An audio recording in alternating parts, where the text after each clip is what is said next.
we all need to be going more and more to this side. And what is on the other side of the continuum? Lot of tears, lot of fears. Because here on the other side of the continuum is a person steeped in Ajnanam. And Ajnanam, the spawns of Ajnanam, what are they called? Raga, Dvesha.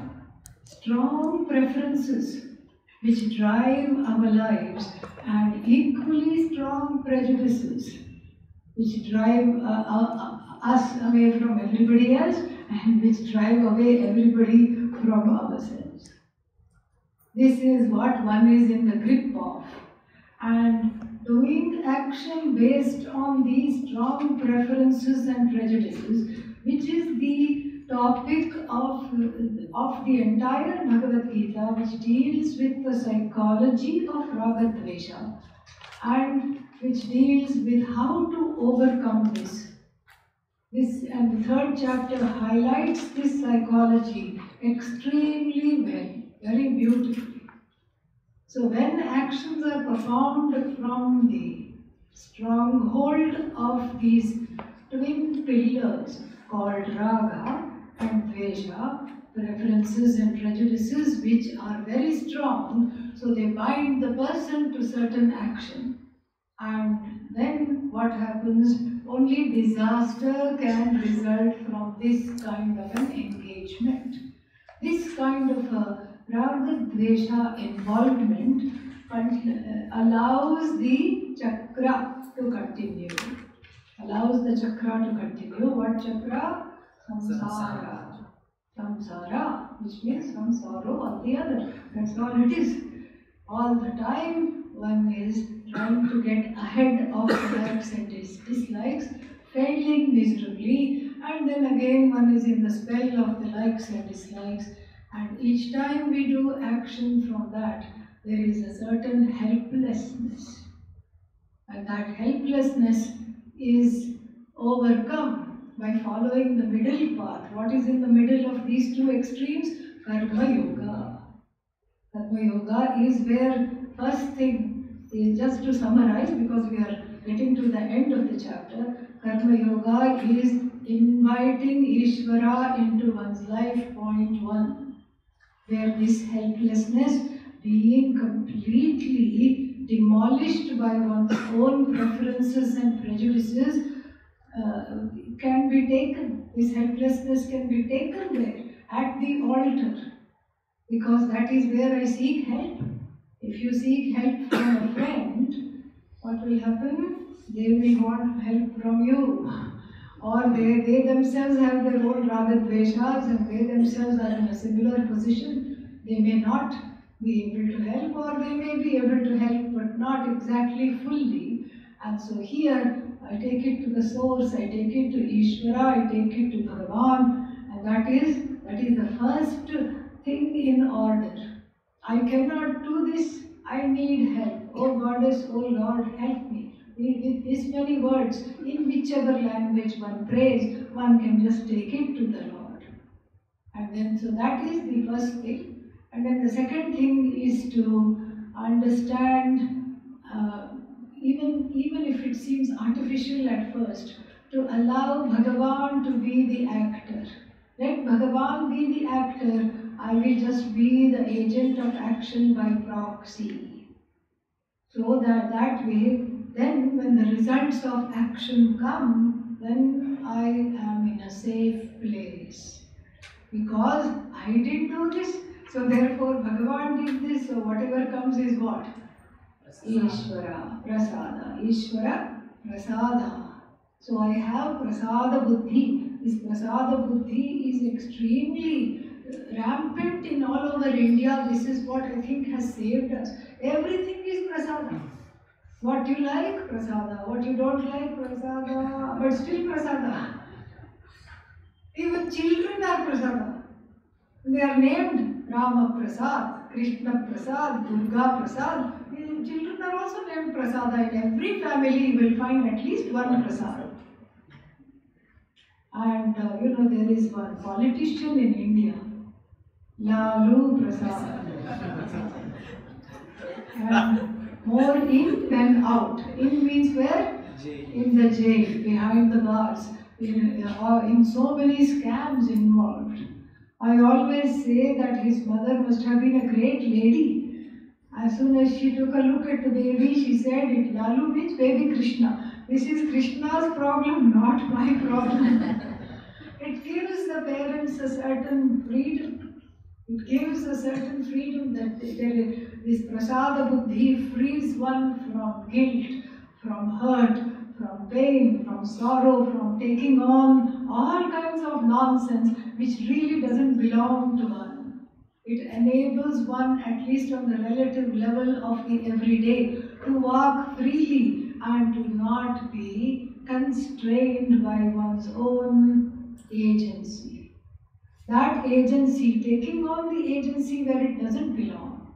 Where does agency belong? Nowhere. That is the answer. Nowhere does agency belong.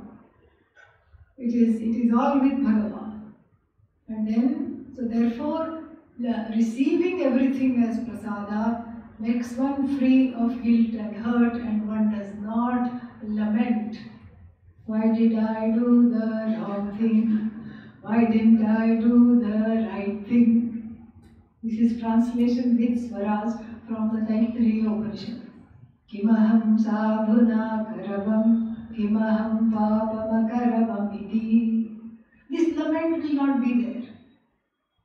And we are not talking of suddenly getting Atma Jnanam and everything being contingent on that. Lord Krishna in the Bhagavad Gita recognizes that Atma Jnanam is a process. It does not happen overnight, it cannot happen overnight. And so while we are in this process, we can help ourselves to Karma Yoga, which avoids the extreme of this side of the continuum of being steeped in raga and dvesha. And so, from this standpoint, when one does karma, one is freed, liberated. Liberated means what? The liberation is as good as gained, because the qualifications are there. This is how the Upanishad speaks. In the Brihadaranyaka Upanishad, there is a sentence. In the Chandogya Upanishad, there is a sentence. Acharyavan Purusho Veda. Acharyavan means the one who has a teacher knows. How can the Upanishad say that? One who has a teacher knows. That is because the Upanishad is extremely confident that if you have a teacher and if you are studying, you will know. So it is as good as knowing. Here also, Karma Yoga is as good as knowing, because it brings you to the knowledge. It helps you to go on the path without a lot of baggage.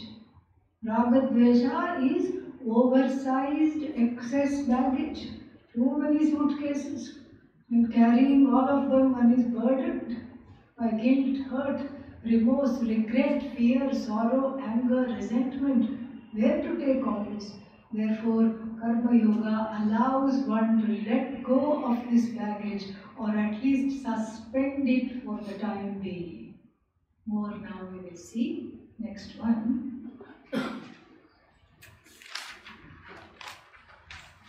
Verses 33 and 34 are talking about the long-standing battle in people's minds in general about free will versus fate, destiny.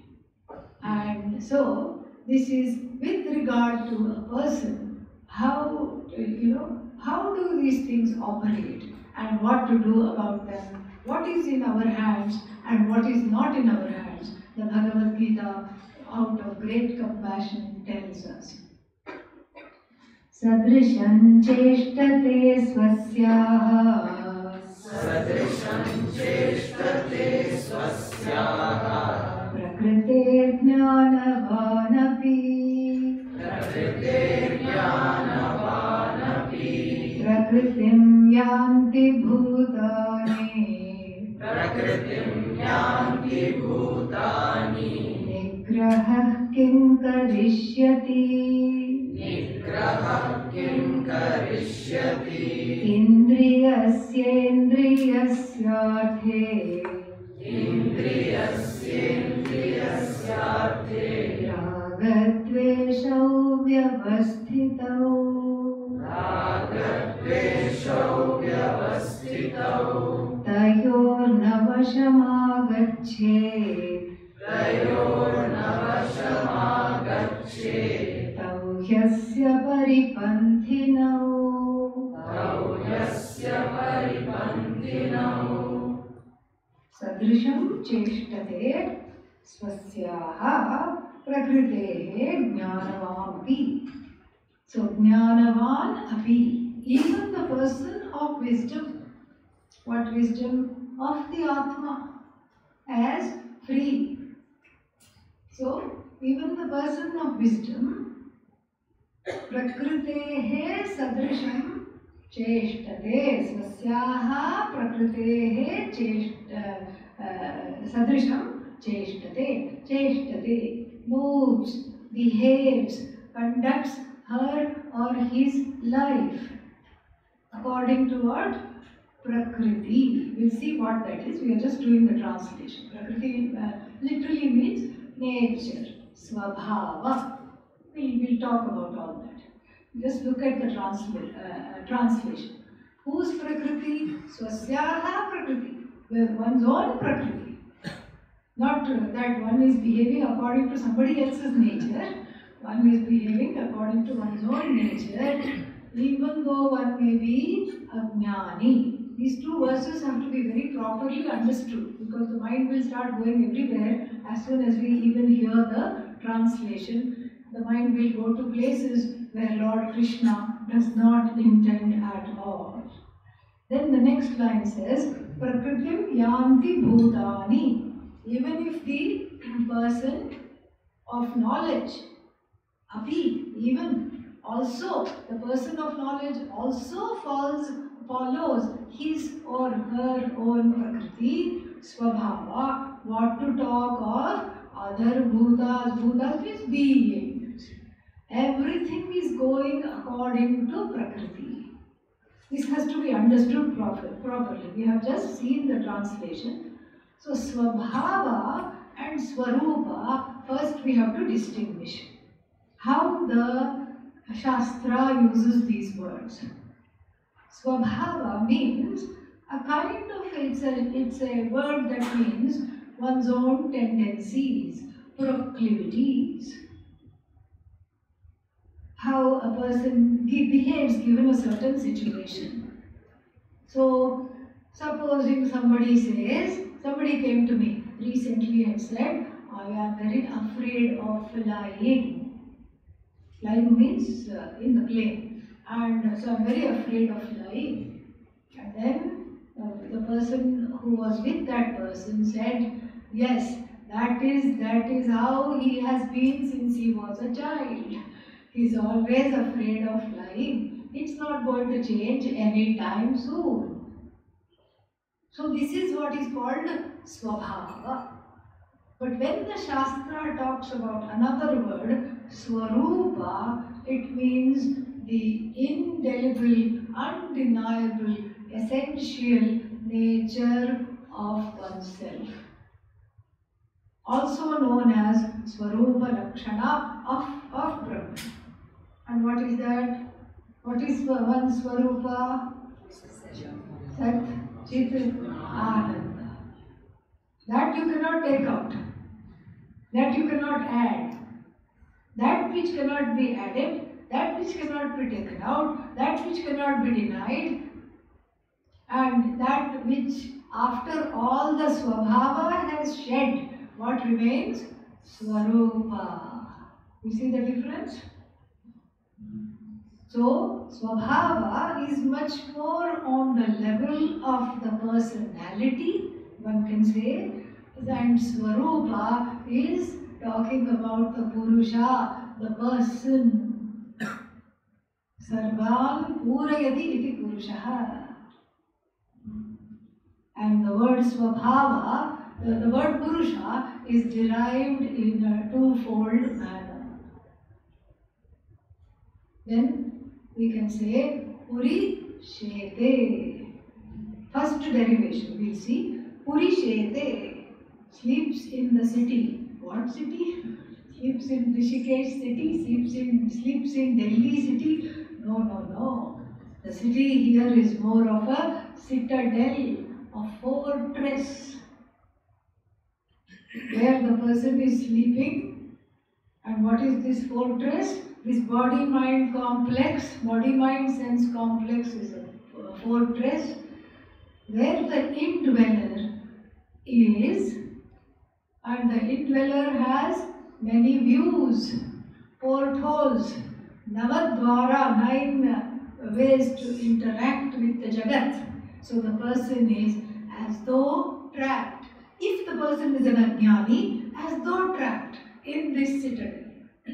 Like even the pot space field. If the pot space had a human mind, the pot space would say what?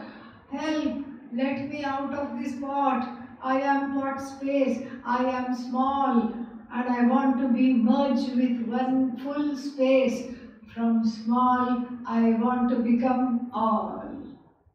This is how the person who is not exposed to Vedanta will feel trapped by the body-mind-sense complex and will want to just get out of this because there are limitations.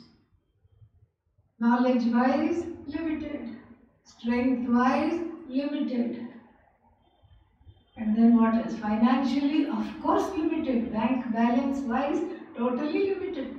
In every which way you look at it, limited, limited, limited, limited, limited. Thinking these limitations to be satyam, real, not understanding them to be mithya, a dependent reality based on I who is satyam, the ajnani wants to get out of this situation, get out of that. But the ajnani cannot. Why? Because Puri Shete, the ajnani is asleep. Asleep to what? The reality that one is Satchidananda. And to that reality, the ajnani is sleeping the sleep of ignorance. So, Adi Shankara will put it this way: Akala Nidra, Ajnana Nidra Suktah. So, the one who is for a long time sleeping the sleep of ignorance, feeling as though trapped by the body-mind-sense complex, which also includes the personality, being given to certain tendencies, having certain things. And the personality, of course, feeds off the likes and dislikes. And the likes and dislikes become part of the personality, but not of the person. In the ajnani, the difference between the personality and the person is not known. The difference between Svabhava and Swarupa is not understood. Why? The ajnani tends to conflate both of them into one. My Svabhava is indelible. I can never get out of this. I can never come out of this. Yes, I am not just prone to being angry. I am anger personified. I am desire personified. I have this. This is how I am. And this we tell one another constantly. This is how I am. Don't tick me off. I told you that I can't talk to anybody till I have had at least one coffee in the morning. So therefore what? You don't come and talk to me. Don't tick me off. I am not available for transaction. Here the Svabhava and the Swarupa have just become enmeshed here. But in the Karma Yogi, who is also pursuing knowledge, and of course in the Jnani, the two are separate. One is Satyam, that I am Satchidanandam Brahma. I am this Brahman, which is the source of the entire universe and which is free of all limitations. I am that which is conscious, not just conscious, consciousness personified. I'm aware of everything. Everything becomes known to me, and I am the self-evident self, free of limitations. Nothing can touch me. What sorrow, what anger, what raga, what dvesha, how do you spell them? I have no idea. This is who I am. This is what is called Atmajnana. When one is firmly in Atmajnanam, in means abiding in, when the I, the Ahankara, is walked over to Atmajnanam, the truth of myself as Satchidananda, then what about this personality? It becomes dispensable. In fact, it becomes entertaining. And you don't any longer need television because your own mind is a television.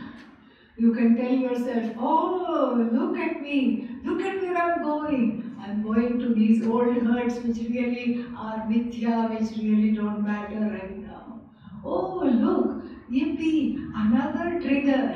So many triggers in one day, so much opportunity for self-growth. This is how the Karma Yogi will deal with the personality, with the Swabhava. Whereas the Jnani takes the Swabhava to be himself, takes the Swabhava to be herself, and gets enmeshed in the Swabhava like a fish in the net. And some, which is struggling to come out, but doesn't know what to do. And then the Ajnani may also mistakenly say what? Mistakenly say, this is how I'm supposed to be. My Rahu, is in the second house. That makes me very short-tempered, and therefore I'm short-tempered. It sounds convincing, and it should sound convincing because the Ajnani has to convince oneself of this. But what the Shastra tells us is that this is a dispensable portion of what constitutes this you. The you is Satya. Where did this Mithya even come into the picture? You cannot say the I is a combination of Satyam and Mithya. That doesn't really sit well. But you can say the I is Satchidananda plus personality. It's a value added plus. Infinite plus 1. What is the sum? Do the mathematics? Infinite. So infinite. Infinite minus 2. Still infinite. So this is a kind of a plus within quotation marks. It's an as though plus. So the infinite I plus short temper. If I know this, it makes no difference. The infinite I plus resentment. I can work on the resentment because there is free will. That's what this next verse is going to tell us. But the short temper has nothing to do with the infinite I. And the fondness for things such as chocolate cake, coffee, and so many other things. Movies. I like all these things. I don't like all these things. They are all in their places. In fact, one can be entertained by that. Because we find that one person has a passion for certain things and the other person actually is totally repulsed by them. Same thing. I saw one video that somebody sent me, short one, 2 minutes, where this man is being interviewed. And they call him Cockroach Man. And he is very, not only fond of cockroaches, but has done many research on them. And he just came with a whole lot of cockroaches. He was almost scared the interviewer. Not scared, but the interviewer did not want to deal with these cockroaches. And the man kept saying, please handle them, they are so nice, they are wonderful, and they were crawling all over him. And so when we, so many people are repulsed by cockroaches. But that same cockroach is a source of delight for this person. When I know that these are not part of my Swarupa, they are just part of my Svabhava, I can smile. I can smile. I can be entertained by my own shortcomings. I can be entertained by the shortcomings of another. I can be accommodative. I can know that yes, this is not the person. This is not me. This is just as though adhyasa, a superimposition of raga dvesha. Oh, but should not the raga dvesha go away with atma jnanam? Yes, and they do go away, but they may leave a little aroma behind. They may leave certain tendencies behind. And if they did not leave those tendencies behind, then all the jnanis in the world would be a totally boring lot. Not only all their names end in Ananda, Ananda, Ananda, but you can't even distinguish between them because each of them is exactly alike. Then the world would be a very difficult place. So anybody who has Atma Jnanam suddenly loses all their personalities, all their quirks, all the things that make them who they are in the relative sense of the world, in the transactional sense of the word. So then this means like it's very, it's very, very boring. And here the tradition is alive. The sampradaya is alive only because the jnani after Atma Jnanam retains the personality but in an enlightened way. In a lightened way, if not an enlightened way. Lightened of the burden of the raga dveshas, lightened of the fixation that my svabhava is indeed my swarupa, freed of that confusion, the jnani's likes and dislikes can become a source of entertainment for him or for her, and the jnani's likes and dislikes become a source of delight for everybody else. They become delightful. Like Lord Krishna's like for yellow color. We all love that he loves yellow color is just delightful to us. He loves to play the flute and we love the fact that he loves to play the flute. He loves to sport a peacock feather in his hair, and for us, the likes and dislikes no longer belong to the jnani. They belong to the people who adore the jnani, who study with the jnani, who look up to the jnani. And this is exactly what is meant here, that prakritehe, this swasyaha prakritehe, this whatever one does according to one's prakriti is the same with the jnani and the ajnani. Nigraha kim karishyasi. How can you control that your personality is there? You cannot control it. Why? Because as it is going to be told in the next verse, it is not Jiva Srishti, it is Ishvara Srishti. And the next verse says, Indriyasya Indriyasyarthe. There is a Deepsa. Deepsa means repetition. Indriyasya Indriyasya Arthe. So Indriya means sense organs. Artha means what? Sense objects. Object of the senses. Don't go to the other place. What is the other place? Dharma, Artha, Kama, Moksha. Here, when it's used in connection with Indriya, it means objects. Sense object. Sense organ and sense object. But the repetition is a typical Shastric formulation which has actually infiltrated into Indian English. Come fast, fast. Go slowly, slowly. We have learned it from Sanskrit. Indriyasya indriyasya arthe. For every sense organ, there is a sense object. That is what that first phrase is trying to tell us. Indriyasya indriyasya. That repetition means for every indriya. Indriyam prati. For every indriya. What is there? Every sense object. For every object of every sense organ. This is better put. For every object of every sense organ, think of all the objects. Sense organs are finite. But think of all the objects. How many objects in the universe? You cannot count. Countless objects. That means infinite numbers of objects. For every sense organ, what are there? There is a vyavastha. Vyavastha, arrangement. Whose arrangement? Not mine, not yours. Ishvara's arrangement. Raga dvesha vyavastha is already done.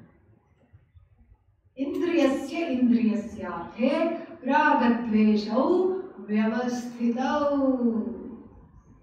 The raga and dvesha for each object is already built in, is already there in the universe. This is Ishvara's Srishti. That any object is there, it will have two factors. It will be desirable for some people, and for some other people, what will it be? Distasteful for others. This is already there. Oh, so it is there in the Indriya? No. The Indriyas are merely sense organs which are journalists. They report dispassionately. They just say there is something there. And then what? Maybe the buddhi takes over. Maybe the mind takes over. Maybe the previous samskaras, vasanas take over. Nobody knows. Even Bhagavad Krishna says, we don't know why some people like this and some people do not like this. It is all these karma takes over. According to one's karma, according to one's prarabdha, certain likes and dislikes are there. According to certain personality traits, likes and dislikes are there. According to the buddhi and the mind, certain likes and dislikes are there. According to samskaras, previous experiences. As a child, one got scared by a dog that was barking suddenly. That whole life there is a fear of dogs. So according to samskaras, it could be there, but nonetheless, raga dveshas proliferate in the universe. In every buddhi there will be millions of raga and dveshas. Before you start celebrating, we have to read the fine print, which is the next line. Tayoho ragadveshayoho, of these two ragadveshas, vasham na agached, do not come under their spell, O Arjuna. Tau hi asya purushasya paripanthinau, they are inimical to your growth. Enemy, paripanthinau, these are the two enemies to spiritual growth. What are the enemies? Thank God. Yeah. Nobody said sense organs. So, not the mind, not the buddhi, but the raga dvesha. Raga dvesha given. So, before we can celebrate and say, yay, that means I can have lots of raga dveshas, read the fine print. What is the fine print? Do not come under their spells. The ability to not come under their spell given. So there is no more the excuse. I can't handle this, so I'm going to avoid this. There is no more the excuse. Why? Because the ability to overcome that is also given. Especially if this is something good for oneself. Especially. So that is also given. So raga dveshas, we have seen earlier, are of two kinds, binding and non-binding. Binding raga dveshas means those core issues coming out of samskara, personality, buddhi, past experiences, karma, whatever you know, a combination thereof, whatever you want to say. And then those binding dveshas and ragas, what do they make you do? They make you act in certain ways helplessly. They make you cross over dharma. They make you cross over the rights and privileges of others. They make you completely and totally antagonistic to doing the right thing. These must be first avoided and then converted into what are called non-binding raga dveshas. Fulfilled I am okay, unfulfilled I am okay. That freedom must be there. And that itself is karma yoga. Because what for do I do the actions? I don't do it for the result of action. What do I do this action for? Self-growth. Self-growth. No other reason. I do it only for self-growth, and so the raga dveshas first are suspended and then they die a natural death, just like anything that is not watered. When you don't water the raga dveshas, what happens? It just slowly dies away. This is a very important, salient component of karma yoga, where slowly, gradually I grow out of the raga and dveshas. By karma yoga, by atma jnanam, by exposing myself to atma vidya, and then as this process is underway, I find that more and more the first derivation of the word Purusha no longer applies to me. Purishete, I am not sleeping. I am not sleeping the sleep of ignorance, and neither am I feeling confined by my personality. So then one slowly grows out of this first derivation into the second derivation by sheer force of knowledge. And what is the second derivation? Sarvan Purayati iti Purushaha. That which completes everything, that which is fullness itself, that which is Purna, that which accommodates everything, including one's own raga dvesha and the raga dveshas of others.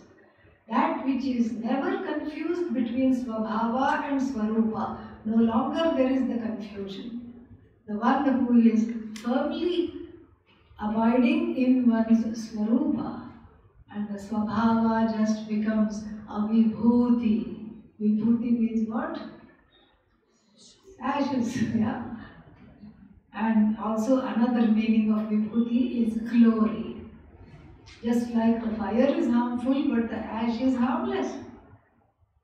Ash, you can't get harmed by ash. And it is in fact sporting those ashes. One is residing in one's own glory. Sve mahimni tishtati. The raga dveshas are there, but they are glories. They are not, one is not coming under their spell. And so we cannot have the excuse that raga dvesha is part of me, and so therefore I am going to be exactly like this, I am not going to change. The ability to change is given. Raga dvesha is given, the ability to override them is given. Which is more forceful? In the ajnani, the raga dveshas will be more forceful. In the one who wants to be a jnani, the ability to override them is cultivated. That muscle has to be cultivated by going to the karma yoga gym every single day and doing the work. And just like when you go to the gym one time, what happens? Nothing. You can't come out from a workout and try to look, oh, is there a muscle here? No muscle will be there. After going regularly, then you say, aha, Now I am in shape. Karma Yoga gets you into spiritual shape, into emotional shape, ready to receive Atma Jnana. That is what is the crux of these two verses, very beautiful verses. And then next one, Shreyan Swadharmo Vigunaha. Shreyan Swadharmo Vigunaha. Paradharmat Swanushthitat. Paradharma Swanushthitat. Swadharme Nidhanam Shreyaha. Swadharme Nidhanam Shreyaha. Paradharmo Bhayavahaha.